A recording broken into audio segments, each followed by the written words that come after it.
بسم اللہ الرحمن الرحیم۔ اردو ریڈیو میں خوش آمدید۔ جب ہم اسے یہاں چھوڑنے آئے تھے تب وہ دوپہر کا وقت تھا۔ یہاں پر تو ویسے ہی سناٹے اور خاموشی کا راج تھا، اور اس وقت تو یہ خاموشی کچھ زیادہ ہی محسوس ہو رہی تھی۔ ہم دونوں اسکول میں اسی جگہ پر آ گئے جہاں بچے کو پڑھا دیکھا تھا۔ وہ اس وقت گہری نیند سو رہا تھا۔ میں نے اسے بڑی خاموشی سے اسی جگہ لٹا دیا۔ میں وہاں سے جانے لگی، لیکن مجھے ایسے لگا کہ کوئی عورت رو رہی ہو۔ میں نے بے ساختہ پلٹ کر دیکھا۔ اسکول کی چھت پر ایک بلی بیٹھی رو رہی تھی۔ اس وقت میری سماعتوں سے خوفناک غراہٹ ٹکرائی۔ میں نے گھبرا کر دوسری سمت دیکھا۔ وہاں پر ایک کالا بندر بیٹھا غرا رہا تھا۔ اس کی نظریں بھی زمین پر لیٹے ہوئے بچے پر تھی جو جاگ چکا تھا، اور بندر کو دیکھ کر رونے لگا۔ میرا دل گویا مٹھی میں آ گیا۔ بندر خوفناک منہ پھاڑتے ہوئے بچے کی طرف بڑھ رہا تھا۔ دوسری طرف سے بلی بھی چیختی ہوئی آ رہی تھی۔ اس کا انداز ایسا تھا جیسے کہ بچے کو بندر سے بچانا چاہتی ہو۔ میں ان دونوں کی نسبت بچے کے زیادہ قریب تھی۔ وہ میری طرف دیکھ کر رو رہا تھا۔ وہ اس وقت بالکل بھی ہل نہیں پا رہا تھا۔ میں نے ہر چیز سے بے پرواہ ہو کر بچے کی طرف دوڑ لگا دی اور اسے اٹھا کر بازو میں چھپا لیا۔ بندر نے ایک لمحے کے لیے رک کر بڑی ہی خونخوار نظروں سے میری طرف دیکھا، پھر منہ اوپر کر کے وحشت ناک آواز میں چلایا، اور دیکھتے ہی دیکھتے اس کی شکل بدلنے لگی۔ اب میرے سامنے ایک وحشی شکل کا انسان کھڑا تھا۔ اگلے لمحے ہی بلی بھی دوڑتی ہوئی میرے قریب پہنچ گئی، اور دیکھتے ہی دیکھتے اس کی بھی شکل و صورت بدل گئی۔ وہ ایک خوبصورت عورت کے جسم میں ڈھل گئی۔ جیسے ہی اس وحشی شخص نے میری طرف چھلانگ لگائی تو اس حسین عورت نے اپنی جگہ سے چھلانگ بھری۔ دوسرے پل ہی وہ گتھم گتھا ہو کر زمین پر گرے اور ایک دوسرے کو کھرونچنے لگے۔ ان کی یہ جنگ بے حد وحشت ناک تھی۔ مجھ سے مزید کھڑا نہیں ہوا جا رہا تھا، اس لیے زمین پر بیٹھ گئی اور تھوڑی دیر کے بعد بے ہوش ہو کر گر گئی۔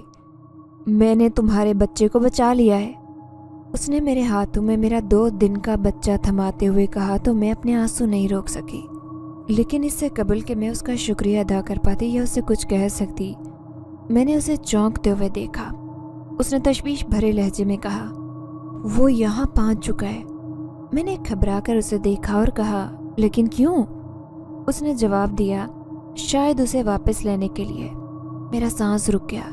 میں نے مضبوطی سے اپنے بچے کو باہوں میں سمیٹ لیا۔ پتہ نہیں اب تقدیر کون سا رنگ دکھانے والی تھی۔ آج سے 2 مہینے پہلے جب میں یہاں پر پہنچی تھی تو میرے وہم و گمان میں بھی نہیں تھا کہ مجھے یہاں پر کیا کچھ دیکھنے کو مل سکتا ہے۔ میرا خیال ہے کہ مجھے آپ کو اپنی کہانی شروع سے سنانی چاہیے۔ میرا نام حفصہ ہے۔ میں ایک مڈل کلاس گھرانے میں پیدا ہوئی تھی۔ میرے بابا ایک اسکول ٹیچر تھے اور امی ہاؤس وائف تھی۔ ہمارے حالات زیادہ برے نہیں تھے نہ اچھے، لیکن جیسا بھی تھا یہ خدا کی ہم پر ایک بڑی مہربانی تھی کہ اس نے ہمیں کبھی بھوکے پیٹ سونے نہ دیا۔ میرے علاوہ میرے 2 بھائی اور ایک بہن بھی تھی۔ بھائی بڑے تھے اور بہن بھی مجھ سے بڑی تھی۔ بابا ایک سرکاری اسکول میں ٹیچر تھے۔ اخراجات پورے کرنے کے لیے وہ اسکول کے بعد 2-3 ٹیوشن بھی پڑھایا کرتے۔ دن بھر بچوں سے سر کھپا کرانے کے بعد وہ اتنے تھک جاتے کہ ان کے پاس ہم سے زیادہ بات چیت کرنے کا وقت ہی نہیں ہوتا اور نہ موقع۔ اس لیے ہم سب بچے اپنے باپ سے بہت دور دور رہا کرتے۔ ہماری امی بھی عجیب فطرت لے کر پیدا ہوئی تھی۔ ان کا جھکاؤ بھائیوں کی طرف زیادہ ہوتا تھا۔ ان کی ہر غلطی، ہر خطا معاف کر دی جاتی، لیکن ہمارے ساتھ ان کا سلوک یکسر مختلف ہوتا تھا۔ ہم دونوں بہنوں کی معمولی سی غلطی پر بھی ہمیں بڑی سخت ڈانٹ پڑتی۔ امی کے اس جانبدارانہ سلوک نے نہ صرف ہم دونوں کو ان سے بہت دور کر دیا، بلکہ اپنے دونوں بھائیوں کے لیے بھی ہمارے دل میں نفرت بھر دی۔ جب کسی کے گھر میں ایسے حالات ہوں تو انسان اپنے لیے باہری سہارے اور محبتیں تلاش کرتا ہے۔ میں بچپن سے ہی بڑی حساس اور اس بات کو شدت سے محسوس کرنے والی تھی۔ آپا کا تو پتہ نہیں کہ وہ کیا کرتی تھی، لیکن میں نے محبت کی اس محرومی کو پورا کرنے کے لیے سہیلیوں اور دوستوں کے سہارے تلاش کرنا شروع کر دیے۔ بچپن سے ہی میرا دل گھر کے اندر کم اور باہر زیادہ لگتا تھا۔ میں نے لڑکوں سے بھی دوستیاں لگانا شروع کی تو بھائیوں کو یہ بات پتہ چل گئی۔ انہوں نے اس بات کا سخت برا مناتے ہوئے میرے باہر جانے پر بھی پابندی لگا دی۔ حالانکہ میرا کسی لڑکے سے کوئی افیئر نہیں تھا، بس یہ عام سی دوستی تھی، لیکن مجھے اس پر بھی خوب سزا دی گئی۔ اس وقت میری عمر 16 سال تھی۔ وہ تو میری پڑھائی بھی روک کر کسی سے بھی شادی کر کے مجھے یہاں سے نکالنا چاہتے تھے، لیکن بعد میں ابا کی مداخلت پر ہی مجھے اس قید سے رہائی مل گئی۔ میری تعلیم کا سلسلہ بھی جاری رہا اور میں ایمرجنسی کی شادی سے بھی بچ گئی۔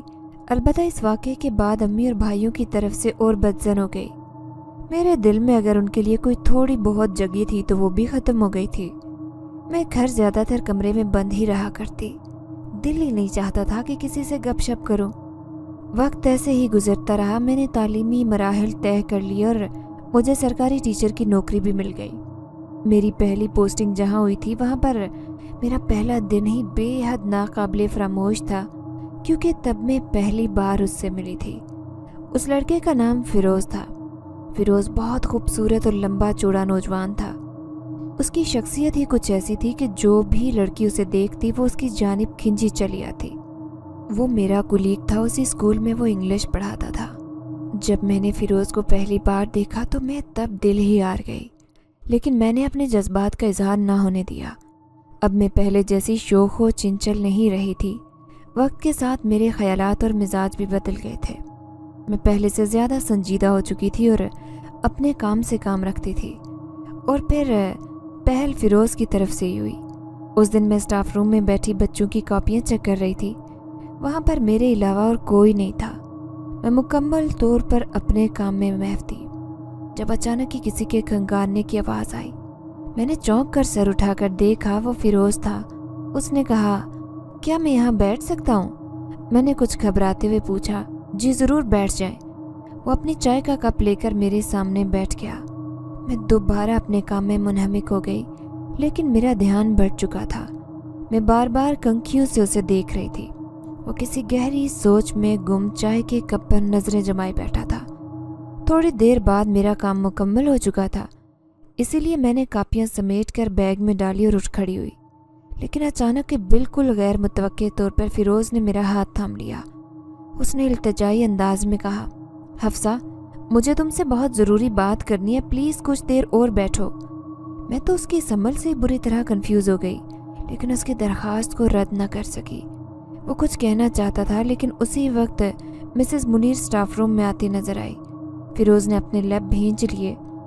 اس نے ایک پیپر اٹھایا اور اس پر کچھ لکھنے کے بعد میرے پاس سے گزرتے ہوئے نیچے پھینک کر چلا گیا۔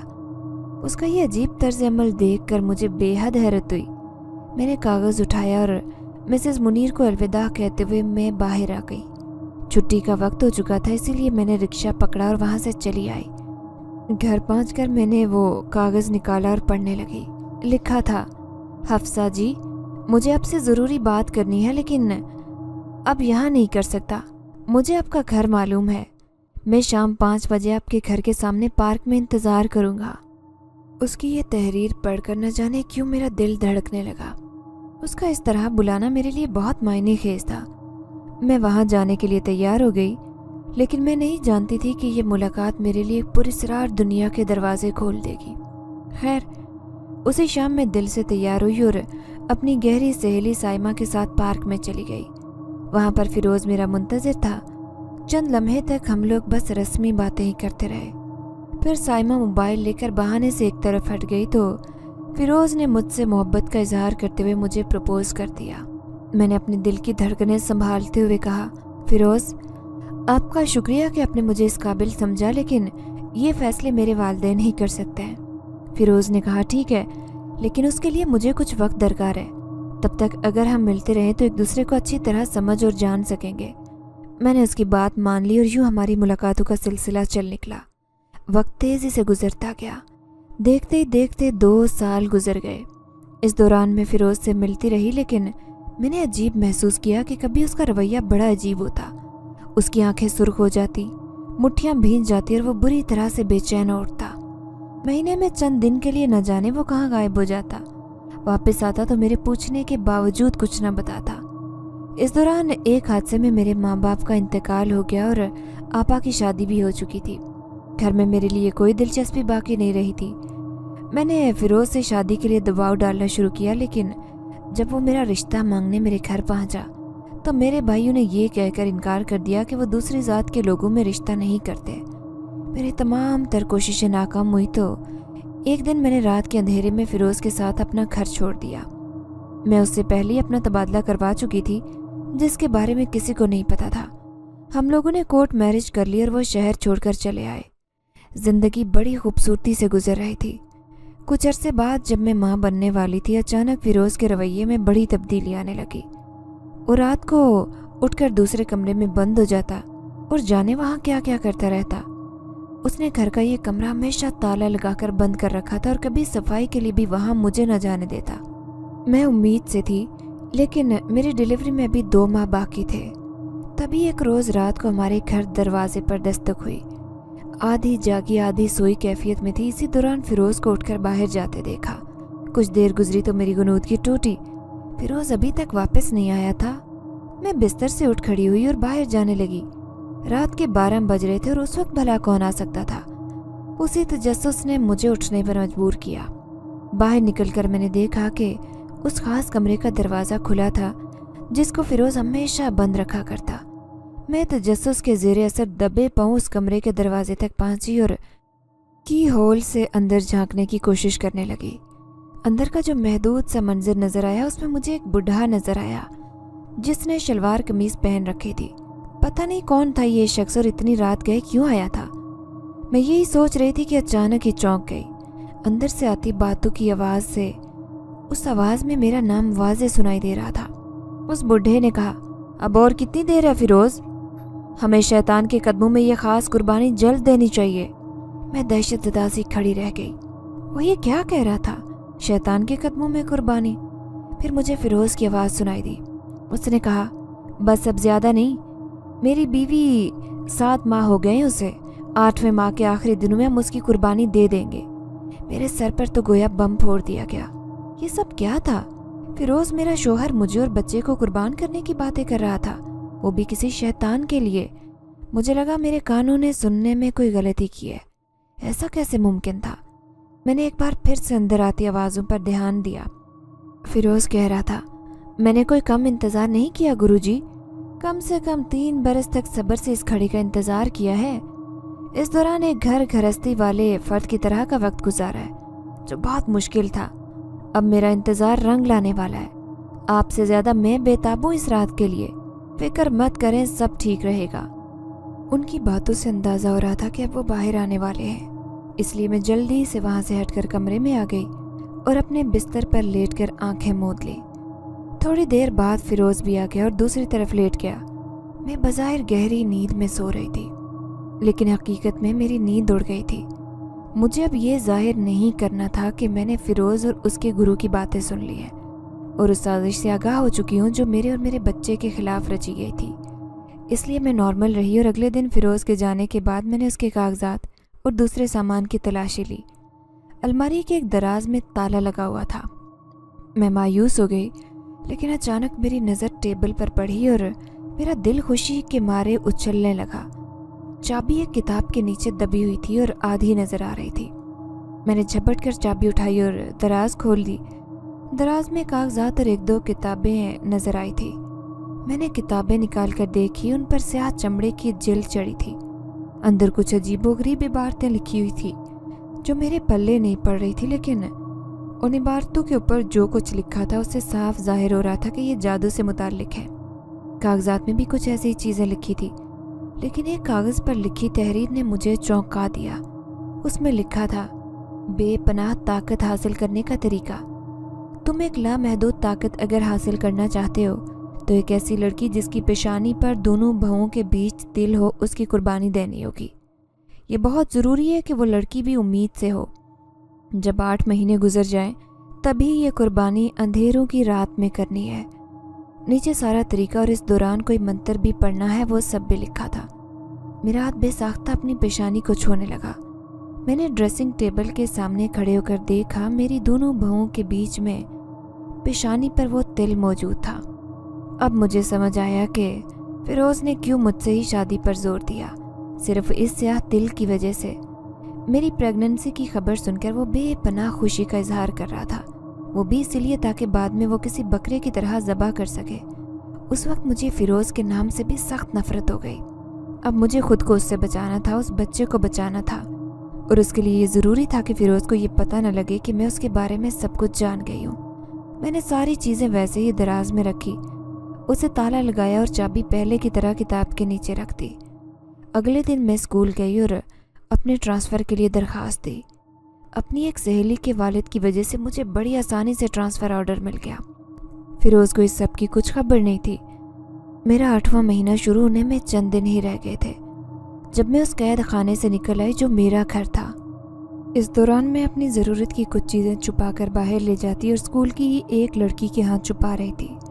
اس لیے اس روز بھی میں بظاہر تو اسکول کے لیے نکلی، لیکن در حقیقت میں یہ شہر چھوڑ کر کہیں اور جا رہی تھی۔ ٹرین میں بیٹھنے سے پہلے میں نے اپنے سامان والا بیگ بھی لے لیا تھا۔ جس جگہ میرا ٹرانسفر ہوا تھا وہ ایک دور دراز جگہ تھی، پہاڑوں کے بیچ بنا یہ ایک چھوٹا سا قصبہ تھا۔ اس کا نام شام نگر تھا۔ ٹرین جب اس چھوٹے سے پلیٹ فارم پر رکی تو میں نے کھڑکی سے جھانک کر دیکھا، پلیٹ فارم پر سوائے ایک بوڑھے آدمی کے اور کوئی نہیں تھا۔ ٹرین شاید یہاں تھوڑی دیر کے لیے ہی رکتی ہوگی، اس لیے میں نے جلدی سے اپنا اٹیچی نکالا اور اسے گھسیٹ کر ٹرین کے دروازے کے پاس لائی، لیکن اسے نیچے اتارنا میرے لیے مشکل ہو رہا تھا۔ میں نے دروازے کے پاس کھڑے ہو کر اس بوڑھے کو آواز دی، چچا جی میری بات سنیں۔ وہ غالباً اونگ رہا تھا۔ میری آواز سن کر اٹھ بیٹھا اور پھر میری طرف آنے لگا۔ اس کی مدد سے میں نے اٹیچی کیس نیچے اتارا اور پھر خود بھی اتر گئی۔ بوڑھا غور سے مجھے دیکھ رہا تھا۔ اس نے پوچھا، تم نئی ہو یہاں پر بیٹی؟ میں نے اس بات میں سر ہلایا تو وہ بولا، تمہیں کہاں جانا ہے؟ میں یہاں کے ہر آدمی کو جانتا ہوں۔ میں نے پوچھا، چچا آپ کون ہیں؟ اس نے کہا، میں یہاں کا اسٹیشن ماسٹر ہوں اور میرا نام اکبر حسین ہے۔ میں یہاں پر 30 سال سے ہوں، قصبے کے ایک شخص کو جانتا ہوں۔ تمہارا کون ہے رشتہ دار یہاں پر؟ میں تو اس بوڑھے سے مدد مانگ کر ہی پچھتا رہی تھی۔ اس کی زبان تو کینچی کی رفتار سے چل رہی تھی۔ وہ چند لمحے کے لیے چپ ہوا تو میں نے پوچھا، چچا یہاں پر اسکول کہاں ہے؟ وہ جو بڑے جوش و خروش سے کچھ بتا رہا تھا اچانک ہی ٹھٹک کر رک گیا۔ اس نے حیرت سے پوچھا، بیٹی تم اسکول کا کیوں پوچھ رہی ہو؟ میں نے بھن نہ کر کہا، چچا اسکول میں ہی تو میری تقرری ہوئی ہے، اسکول کا ہی پوچھوں گی نا۔ اس نے حیرت سے آنکھیں پھاڑ کر مجھے دیکھا اور کہا، اسکول میں تم یہاں کی نئی استانی ہو؟ میں نے کہا، جی ہاں۔ اس کے چہرے پر عجیب سے تاثرات آئے۔ وہ کچھ خوف زدہ بھی دکھائی دے رہا تھا۔ اس نے کچھ کہے بغیر اسٹیشن سے باہر کا رخ کیا اور جب واپس آیا تو اس کے ساتھ ایک تانگا موجود تھا۔ میں بیٹھ چکی تو اس نے تانگے میں بیٹھے شخص سے کہا، بٹیا کو اسکول کے پاس چھوڑ دینا۔ وہ بھی اسکول کا نام سن کر بوکھلا گیا۔ اس نے کہا، اسکول؟ کیوں بہن جی، اسکول جا کے کیا کرنا ہے آپ نے؟ عجیب بات تھی، یہ دونوں افراد اسکول کا نام سن کر مجھے ایسے دیکھنے لگے کہ گویا انہوں نے کوئی بھوت دیکھ لیا ہو۔ بوڑھے نے اشارے سے اپنے کام سے کام رکھنے کو کہا تو اس نے گھوڑے کو ہچکا کر تانگا آگے بڑھا دیا۔ میں اس سے کچھ پوچھنا چاہ رہی تھی لیکن پھر کچھ سوچ کر ارادہ بدل دیا۔ تانگا جب بازار سے گزرا تو مجھے اندازہ ہوا کہ شام نگر اگرچہ ایک چھوٹا قصبہ تھا لیکن اس میں ضروریات زندگی کی ہر شے تقریباً مل جاتی تھی۔ کچھ موڑ کاٹنے کے بعد مجھے سرکاری اسکول کی پیلی بڑی سی عمارت نظر آنے لگی۔ اس کے برابر وہی بڑا سا سرکاری ریسٹ ہاؤس تھا جہاں پر میری رہائش کا بندوبست تھا۔ تانگا اس کے قریب جا کر رک گیا۔ اس نے میرا سامان نیچے اتارا اور کرایہ لے کر چلا گیا۔ میری طرح شاید وہ بھی مجھ سے کچھ پوچھنا چاہتا تھا لیکن میری خاموشی نے اس کی حوصلہ افزائی نہیں کی۔ میں ریسٹ ہاؤس کے اندر چلی گئی۔ یہاں پر ایک بوڑھا مرد، ایک ادھیڑ عمر عورت اور ایک نوجوان لڑکی میرا انتظار کر رہے تھے۔ بوڑھے نے اپنا نام خیردین بتایا۔ دونوں عورتوں میں سے ایک بیوی اور دوسری اس کی بیٹی تھی۔ وہ دونوں مجھ سے کچھ پوچھنا چاہتی تھی لیکن اس وقت میں بری طرح سے تھک گئی تھی، اس لیے اپنا کمرہ دیکھتے ہی میں نے سامان کو الماری میں رکھ کر تالا لگایا اور چابی تکیے کے نیچے رکھ کر سو گئی۔ میں جب جاگی تو رات کے 8 بج رہے تھے۔ خیردین کی بیٹی سمینہ میرے دروازے پر دستک دے رہی تھی۔ مجھے اٹھتے ہوئے دیکھ کر اس نے کہا، بی بی جی کھانا تیار ہے، یہیں کھائیں گی یا باہر ٹیبل پر لگا دوں؟ مجھے کچھ اچھا تو نہیں لگ رہا تھا لیکن جب کچھ کھانا بھی ضروری ہی تھا اس لیے میں نے کہا کہ باہر ٹیبل پر لگا دو، میں منہ ہاتھ دھو کر آتی ہوں۔ وہ سر ہلا کر چلی گئی۔ تھوڑی دیر بعد میں بھی باہر نکلی اور ڈائننگ ٹیبل پر آ کر بیٹھ گئی۔ کھانا کھاتے ہوئے سمینہ نے مجھ سے انٹرویو شروع کیا۔ میں محتاط انداز میں اس کے سوالات کے جواب دیتی رہی۔ مجھے کچھ یاد آیا تو میں نے اس سے پوچھا، سمینہ جب میں یہاں پر آئی تھی تو وہ اسٹیشن ماسٹر چچا جی اور تانگے والے سے جب میں نے اسکول کا پتہ پوچھا तो वो बड़े ही अजीब रवैये का मुजाहरा करने लगे थे, जैसे मैंने उनसे स्कूल का पता नहीं बल्कि आलम बरज़ख का एड्रेस मांग लिया हो। क्या तुम जानती हो कि वो ऐसा क्यों कर रहे थे? उसने जो कहानी बताई वो बड़ी अजीब और दिलचस्प थी। समीना के कहने के मुताबिक यहाँ के स्कूल का सारा इलाका आसेबज़दा था। न जाने इस जगह पर कोई साया था या क्या कि यहाँ हमेशा सन्नाटा और वीरानी छाई रहती। कोई भी टीचर यहाँ पर एक हफ्ते से ज़्यादा नहीं रुका था। सिर्फ एक टीचर ने यहाँ 5 साल तक बच्चों को तालीम दी। अब वो भी रिटायर हो चुके थे और कस्बे के दूसरे कोने पर आबाद थे। वो भी स्कूल के एक मखसूस से ज़्यादा हिस्से थे अंदर जाने की हिम्मत नहीं रखते थे।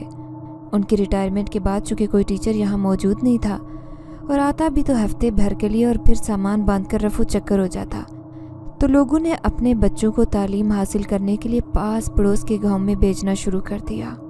रफ्ता रफ्ता स्कूल उजड़ने लगा और अब तो कोई साल भर से बिल्कुल ही बंद था। ऐसी उजड़ी हुई जगह चोरों और लफंगे लड़कों के लिए बेहतरीन होती है, लिहाजा कस्बे के कुछ आवारा लड़कों ने यहाँ पर कब्जा जमाने की कोशिश की। लेकिन एक दिन उन तीनों की अकड़ी हुई लाशें स्कूल के गेट के पास से मिले थे। यही वजह थी कि स्कूल का नाम सुनते ही लोग खौफजदा हो जाते। ये कहानी सुनकर तो मैं भी कुछ घबरा गई, लेकिन फिर भी ये कहकर मैंने दिल को तसल्ली दे दी कि मुमकिन है ये लोगों का महज वहम हो। वो टीचर्स यहाँ की वीरानी और बेरौनकी से उकता गए हों, इसीलिए यहाँ से चले गए हों, और वो लड़के मनशियात के ज़्यादा इस्तेमाल की वजह से यहाँ अपनी जान से हाथ धो बैठे हों। इम्कानात की दुनिया में कुछ भी हो सकता था, इसीलिए मैंने ज़्यादा जहन पर जोर नहीं दिया और मौजू बदल दिया। खाना खाने के बाद दोबारा कमरे में आ गई। अपनी ज़िंदगी के बारे में सोचते सोचते पता ही नहीं चला कब गहरी नींद सो गई। रात का कोई वक्त होगा जब मेरी आँख खुल गई। अचानक मुझे कुछ अजीब सा एहसास होने लगा। मैं समझ नहीं पा रही थी कि आखिर ये क्या है और क्यों हो रहा है। मैं इस वक्त क्यों और किस लिए जाग गई हूँ। घड़ी में टाइम देखा तो रात के 2 बज रहे थे। मैंने दोबारा कंबल ओढ़ लिया, लेकिन अचानक ही खिड़की से सर्द हवा का झोंका आया और मुझे फुरीरी सी आ गई। आज सर्दी कुछ ज़्यादा ही हो रही थी। मैंने दिल ही दिल में समीना को बुरा भला कहा, जिसने खिड़की खुली छोड़ दी थी, और कराहते हुए खिड़की बंद करने के लिए उठ गई। लेकिन खिड़की के पास मौजूद मंजर ने मुझे वहीं ठटक कर रुकने पर मजबूर कर दिया। ये खिड़की जिस तरफ खुलती थी वहाँ पर सामने की तरफ से स्कूल की इमारत वाज़े नज़र आ रही थी, ख़ास तौर पर उसकी डहलवान छत। मैंने देखा कि उस वक्त उसकी छत पर कोई आदमी चहलकदमी के अंदाज में चल रहा था। वो उस छत पर जिस पर सीधा खड़ा होना भी बहुत मुश्किल था, उस पर ऐसे घूम फिर रहा था गोया ये छत नहीं बल्कि हमवार सड़क हो। लेकिन अगला मंजर तो उससे भी अजीब था। देखते ही देखते उस शख्स का कद छोटा होने लगा, जैसे किसी बहुत बड़े गुब्बारे से सुई मार कर हवा निकाल दी जाए। तो वो जिस तरह तेज़ी से छोटा होता और सिकुड़ता जाता, वैसे ही उस शख्स का कद भी छोटा होता गया और जिस्सामत कम होती जा रही थी कि वो महज एक 8-9 साल के बच्चे जितना रह गया। मेरी सांस तक रुक गई, लेकिन ऐसा लगता था कि उसे इस चीज़ से कोई फ़र्क नहीं पड़ता। वो इसी तरह बड़े मज़े से चलता फिरता रहा। फिर चंद लम्हे के बाद वो गायब हो गया। मैंने आंखें मल कर देखा तो ये मेरा वहम नहीं था। वो शख्स सचमुच गायब हो गया था और अब उसकी जगह एक दिए की तरह का शोला सा नज़र आ रहा था, जो उसी की तरह इधर उधर घूम रहा था। फिर वो ज़रा खिड़की की तरफ हुआ तो मैंने डर के मारे खिड़की बंद कर दी और ख़ुद बिस्तर में घुसकर कंबल ओढ़े लेट गई। मेरा दिल खौफ की शिद्दत से ज़ोर से धड़क रहा था और हलक खुश्क हो रहा था। जो नज़ारा मैंने आज देखा था, ऐसा ज़िंदगी में पहले कभी नहीं देखा था। खौफ से मेरे हाथ पैर सुन हुए जा रहे थे। मैं बिस्तर पर पड़ी कांपती रही और इसी तरह दोबारा मुझे न जाने कब नींद की देवी ने अपनी आगोश में ले लिया। सुबह समीना ने दरवाज़ा बजाया तो मेरी आँख खुली। मैंने उठकर नाश्ता किया और स्कूल जाने के लिए तैयार हो गई। मुझे जाता देखकर समीना और उसका बाप घबरा गए। खैर दीन ने कहा, बीबी जी आप मेरी बात मानो तो इधर ना जाओ, वो बड़ी सख्त जगह है, खुदा न खास्ता आपको कुछ हो गया तो। मैंने कहा तो मैं क्या कर सकती हूँ, मेरी ड्यूटी है ना, तो मुझे तो जाना है। उसने कहा बीबी आप अकेली ना जाओ, मेरी बेटी को साथ ले जाओ। समीना ने खौफजदा निगाहों से उसे देखा, फिर ना चाहते हुए भी मेरे साथ चलने को तैयार हो गई। हम दोनों स्कूल पहुँच गए। साल भर से बंद होने की वजह से उसका गेट जाम हो रहा था, लेकिन थोड़ा सा जोर लगाने पर खुल ही गया। हम दोनों अंदर चली गई। ये फरवरी के आखिरी दिन थे।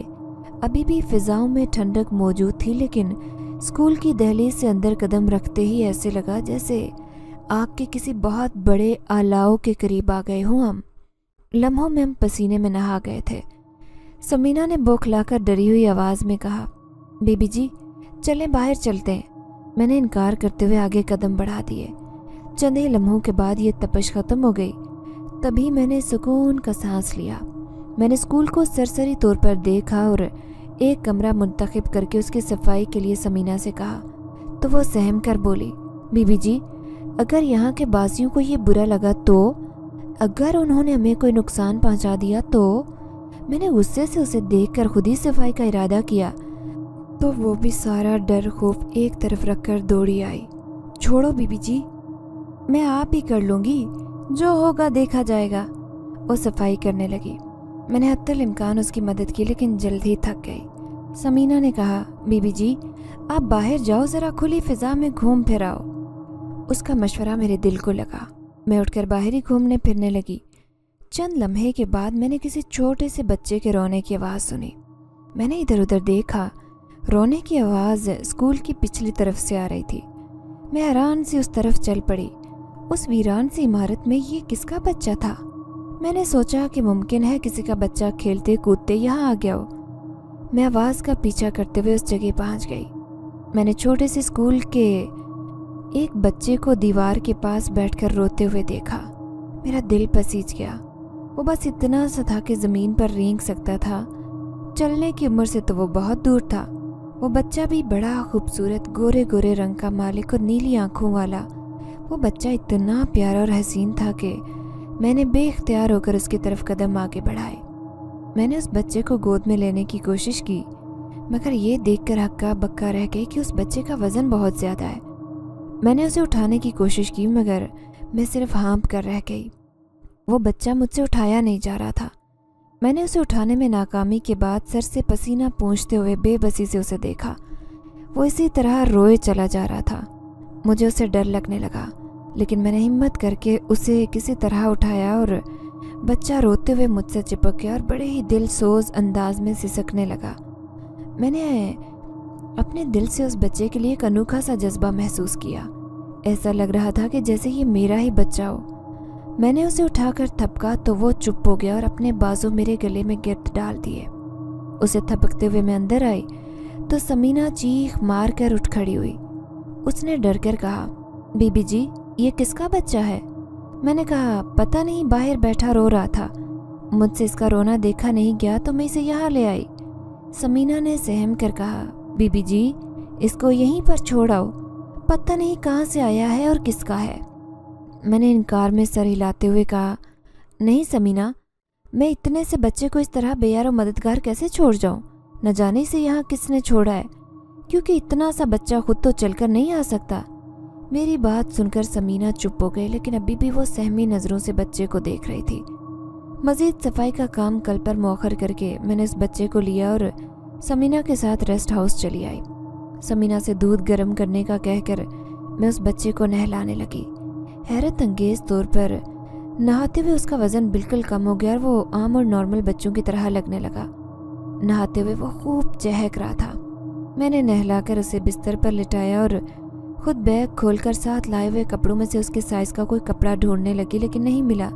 ज़ाहिर है मैं अपने होने वाले बच्चे के साइज़ के मुताबिक कपड़े लाई थी और ये बच्चा करीबन 1 साल का था। इसलिए मैंने खैरदीन को पैसे देकर बाज़ार भेज दिया। उससे कहा था कि शहर में इस साइज़ के कपड़े मिल जाएंगे, ले आना। समीना दूध लाई तो मैं बच्चे के सामान से फीडर निकालकर उसमें दूध भरकर बच्चे के मुंह में देने लगी। उसके बाद मैं नहाने चली गई। समीना को मैंने बच्चे का ख्याल रखने का कहा था। मैं इस बात से बेखबर थी कि बाहर क्या होने जा रहा है। समीना बाहर से बहुत पुरखलूस और अच्छी नज़र आती, लेकिन अंदर से वो एक मौका परस्त और लालची लड़की थी। इस पर मुस्तजाद उसे चोरियां करने की आदत भी थी। उसने मुझे अपने बाप को पैसे देने के बाद बटुआ वापस बैग में रखते देख लिया था। जब मैं बाथरूम गई तो उसकी लालची फितरत ने उसे उकसाया और मौके का फ़ायदा उठाते हुए उसने बैग से मेरा बटुआ निकाल लिया और पैसे चोरी करने लगी। लेकिन उस वक्त उसकी आंखें फटी की फटी रह गई जब उसने उस अजनबी बच्चे को अपनी जगह से उठते हुए देखा। उस बच्चे ने अपने हाथ बढ़ाए तो वो किसी रस्सी की तरह लंबे होते गए, यहाँ तक कि वो समीना की गर्दन तक पहुंच गए और उसके गले को अपनी गिरफ्त में ले लिया। समीना की आंखें खौफ और दहशत से उबल पड़ी। उसने पूरी कुव्वत से चीख मारी। नहाकर जैसे ही मैंने कपड़े पहने तो बाहर निकलते हुए मुझे समीना की चीख सुनाई दी। वो बड़े दहशतनाक अंदाज में चीखी थी। मैं दौड़कर बाहर निकली। कमरे में समीना एक तरफ दीवार से लगी थर थर कांप रही थी। मैंने बच्चे पर नजर डाली। वो उसी तरह लेटा हुआ दोनों हाथों से फीडर पकड़े दूध पी रहा था। मैंने समीना से पूछा, क्या हुआ समीना, क्यों चीख रही थी तुम? समीना ने खौफजदा नजरों से बच्चे को देखते हुए कहा, बीबी जी, मैं आपसे कहती थी ना कि इस बच्चे को वहीं पर छोड़ाएं जहाँ से ये मिला था। ये किसी इंसान का बच्चा नहीं है, ये मेरा गला दबा रहा था। मैंने ताज्जुब से बच्चे को देखा। वो बेनियाजी से दूध पी रहा था। उसके चेहरे पर बेहद मासूमियत थी। मैंने समीना से कहा, क्या तुम पागल हो गई हो? ये नन्हा सा बच्चा तुम्हारा गला कैसे दबा सकता है? ये तो खुद से चल भी नहीं सकता। समीना, मुझे लग रहा है कि तुमने जागते में कोई डरावना ख्वाब देख लिया है। समीना ने नफ़ी में सर हिलाकर रोते हुए मुझे सारी बात सुनाई। उसके आंसू चीख चीख कर गवाही दे रहे थे कि वो जो कुछ कह रही है वो सच है। उसने मुझे अपने गले में पड़ने वाली वो खराशियाँ भी दिखाई जो उसका गला दबाते वक्त पड़ी थी। महसूस तो मुझे भी हो गया था कि ये बच्चा कोई आम और मामूली बच्चा नहीं है, और स्कूल के मुतालिक भी जो कुछ मैंने सुना था शायद वो भी सच ही था। मैंने चंद लम्हे तक सोचा, फिर समीना की उस बात से मुत्तफिक हो गई कि इस बच्चे को जहाँ से उठाया था वहीं पर छोड़ दिया जाए। लेकिन अब मुझ में अकेली जाने की हिम्मत नहीं थी, इसीलिए समीना को साथ चलने का कहा। जब हम उसे यहाँ छोड़ने आए तो तब दोपहर का वक्त था। यहाँ पर तो वैसे ही सन्नाटे और खामोशी का राज था, और उस वक्त तो ये खामोशी कुछ ज़्यादा ही महसूस हो रही थी। हम दोनों स्कूल में अपनी जगह पर आ गई जहाँ पर बच्चे को पढ़ा देखा। वो उस वक्त गहरी नींद सो रहा था। मैंने उसे बड़ी खामोशी से उसी जगह लिटा दिया। मैं वहाँ से जाने लगी, लेकिन मुझे ऐसे लगा कि कोई औरत रो रही हो। मैंने बेसाख्ता पलट कर देखा। स्कूल की छत पर एक बिल्ली बैठी रो रही थी। उस वक्त मेरी समातों में खौफनाक और राहत टकराई। मैंने घबरा कर दूसरी सिमत देखा। वहाँ एक काला बंदर बैठा गुर्रा रहा था। उसकी नज़रें भी ज़मीन पर लेटे हुए बच्चे पर थी जो जाग चुका था, और बंदर को देखकर रोने लगा। मेरा दिल गोया मुट्ठी में आ गया। बंदर अपना खौफनाक मुंह फाड़ते हुए बच्चे की तरफ बढ़ रहा था। दूसरी तरफ से बिल्ली भी चीखती हुई आ रही थी। उसका अंदाज ऐसा था जैसे वो उस बच्चे को बंदर से बचाना चाहती हो। मैं उन दोनों की निस्बत बच्चे के ज़्यादा करीब थी। वो मेरी तरफ देखकर रो रहा था। वो उस वक्त बिल्कुल भी हिल नहीं पा रहा था। मैंने हर चीज़ से बेपरवाह होकर बच्चे की तरफ दौड़ लगा दी और उसे उठाकर अपने बाजू में छुपा लिया। बंदर ने एक लम्हे के लिए रुककर बड़ी ही खूनख्वार नज़रों से मेरी तरफ देखा, और फिर मुंह ऊपर करके वहशतनाक आवाज़ में चिल्लाया, और देखते ही देखते उसकी शक्ल बदलने लगी। अब मेरे सामने एक वहशी शक्ल का इंसान खड़ा था। अगले ही लम्हे बिल्ली भी दौड़ती हुई मेरे करीब पहुंची, और देखते ही देखते उसकी भी शक्ल सूरत बदल गई। वो एक खूबसूरत औरत के जिस्म में ढल गई। जैसे ही उस वहशी शख्स ने मेरी तरफ छलांग लगाई तो उस हसीन औरत ने भी अपनी जगह से छलांग लगाई। दूसरे पल को वो गुत्थम गुत्था होकर ज़मीन पर गिरे और एक दूसरे को खरोंचने लगे। उनकी ये जंग बेहद वहशतनाक थी। मुझसे मज़ीद खड़ा नहीं हुआ जा रहा था, इसलिए लरसते हुए ज़मीन पर बैठ गई और थोड़ी देर के बाद बेहोश होकर एक तरफ गिर गई। होश आया तो किसी अजनबी जगह पर थी। मैं उस वक्त एक मसहरी पर लेटी हुई थी और मेरे सामने खूबसूरत लड़की बैठी हुई थी जिसने सफ़ेद लिबास पहना हुआ था। मैं उठकर बैठ गई। मैं कहाँ हूँ और तुम कौन हो? उसने नरम आवाज़ में कहा। आराम से लेटी रहो, तुम स्कूल के मैदान में बेहोश हो गई थी इसीलिए तुम्हें यहाँ लाई हूँ। मैंने उसको गौर से देखा। वो वही लड़की या औरत थी जो उस बंदर नुमा इंसान से लड़ाई कर रही थी। उसकी गर्दन पर एक आधा जख्म भी नजर आ रहा था। मुझे सर्दी सी महसूस होने लगी। मैंने उससे पूछा, तुम कौन हो? उसने कहा कि मैं एक जिन्नज़ादी हूँ। मेरा नाम आरिफा है। वो बच्चा जिसे तुमने उठाया था वो मेरा ही था, जो मेरी गैर मौजूदगी में घर से बाहर निकल गया था। और वो बंदर दरअसल बंदर नहीं बल्कि मेरा दुश्मन एक जिन्नज़ादा है जो पहले मुझसे मोहब्बत करता था, لیکن جب میں نے اسے ٹھکرا کر ایک اور جن زادے سے شادی کر لی تو وہ نفرت اور انتقام میں اندھا ہو گیا اور مجھ سے بدلے کے لیے میرے بچے کو نشانہ بنانے کی کوشش کرنے لگا۔ یوں تو اس کی کوششیں ناکام ہو گئی، لیکن آج وہ کامیاب شاید ہو ہی جاتا۔ اگر تم اسے وقت پر اس کے سامنے سے نہ ہٹاتی تو وہ اسے لے جا چکا ہوتا۔ میں اپنے بچے کی جان بچانے کے لیے ہمیشہ تمہاری شکر گزار رہوں گی۔ اور ہاں، اب تم قصبے والوں سے کہہ سکتی ہو کہ وہ اسکول میں اپنے بچوں کو بھیج سکتے ہیں۔ یہ کہہ کر اس نے ہاتھ سے اشارہ کیا تو ایک لمحے کے لیے چاروں طرف اندھیرا چھا گیا، اور جب روشنی ہوئی تو میں نے خود اپنے کمرے میں اپنے بستر پر خود کو لیٹا ہوا پایا۔ وقت گزرتا گیا، اسکول اب بچوں کے لیے کھل چکا تھا اور میں وہیں پر پڑھاتی رہتی۔ کچھ شاگرد وہاں ایسے بھی پڑھنے آتے جو انسانوں سے الگ تھے، ان کا تعلق جنات سے تھا جو وہیں پر ایک قبیلے کی صورت میں آباد تھے۔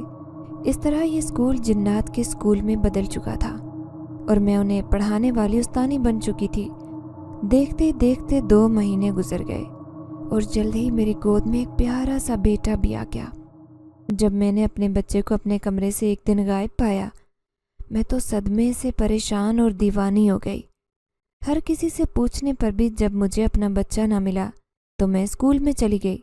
مجھے عارفہ کی تلاش تھی، اب صرف وہی تھی جو میری مدد کر سکتی تھی۔ اور پھر جب اس مخصوص جگہ پر کھڑے ہو کر میں نے اسے پکارا تو وہ فوراً سے وہاں آ گئی۔ میری مصیبت کے بارے میں جان کر تو وہ فوراً وہاں سے چلی گئی۔ میں وہاں سے ریسٹ ہاؤس میں چلی آئی۔ کچھ ہی دیر بعد عارفہ میرے بچے کو واپس لے کر آئی۔ میں اس کا شکریہ ادا کر کے نہیں تھکتی تھی۔ اس نے بتایا کہ اس بچے کو اسے جن زادے نے اغوا کیا تھا، لیکن اسے اس کو اغوا کرنے کا حکم دینے والا کوئی اور نہیں بلکہ سابقہ میرا شوہر فیروز ہی تھا۔ ہاں، وہی فیروز جو میرا شوہر تھا، جس سے جان بچا کر میں تو یہاں آ گئی تھی، لیکن وہ اب یہاں پر بھی پہنچ چکا تھا۔ پھر میں نے عارفہ کو سارا قصہ کہہ کر سنایا تو اس نے کہا، دیکھو، اب اس مسئلے کا ایک ہی حل ہے، فیروز اور اس کے شیطانی گروہ کا خاتمہ، اور میں جلد ہی یہ کام کر دوں گی، لیکن تب تک تمہاری حفاظت کرنی ہوگی، اور اس کے لیے ضروری ہے تمہارے لیے کہ تم گھر سے نہ نکلو۔ میں نے اس کی بات مان لی۔ 5 دن تک مجھے بار بار گھر سے نکالنے کی کوششیں ہوتی رہی، اور 5 دن کے بعد جب فیروز اور اس کے گروہ ایک چلے پر بیٹھے تھے، تبھی عارفہ نے ان کا وہ سارے کا سارا عمل ہی الٹا کر دیا، جس سے وہ تمام چیلے اور ان کے قیدی موکلوں نے ہی ان سب کی جان لے لی تھی، اور اس طرح سے ان کی تمام شیطانی طاقتوں کا ایک دم سے وہ سارا جال نہ صرف ٹوٹ گیا تھا بلکہ ختم بھی ہو گیا تھا۔ میں آج بھی اسی ریسٹ ہاؤس میں رہتی ہوں اور اسی اسکول میں جنات کی استانی بھی ہوں۔ اس بات کو آج کئی سال گزر چکے ہیں۔ میرا وہ چھوٹا بچہ جسے فیروز اپنی شیطانی طاقتیں بڑھانے کے لیے قربان کرنے کے لیے اغوا کر کے لے گیا تھا، آج میرا وہی بیٹا اب 10 سال کا ہو چکا ہے، اور اس جن زادی عارفہ کا وہ بیٹا جس کو میں اٹھا کر اپنے گھر لائی تھی اور جس کی میں نے جان بچائی تھی، اس کا نام شازین ہے۔ اب شازین اور میرا بیٹا بہت اچھے دوست ہیں، لیکن جب کبھی بھی آج اتنے سال گزر جانے کے بعد بھی مجھے وہ گزرے ہوئے واقعات یاد آتے ہیں تو خوف کی ایک سرد لہر ضرور میرے جسم میں دوڑ جاتی ہے۔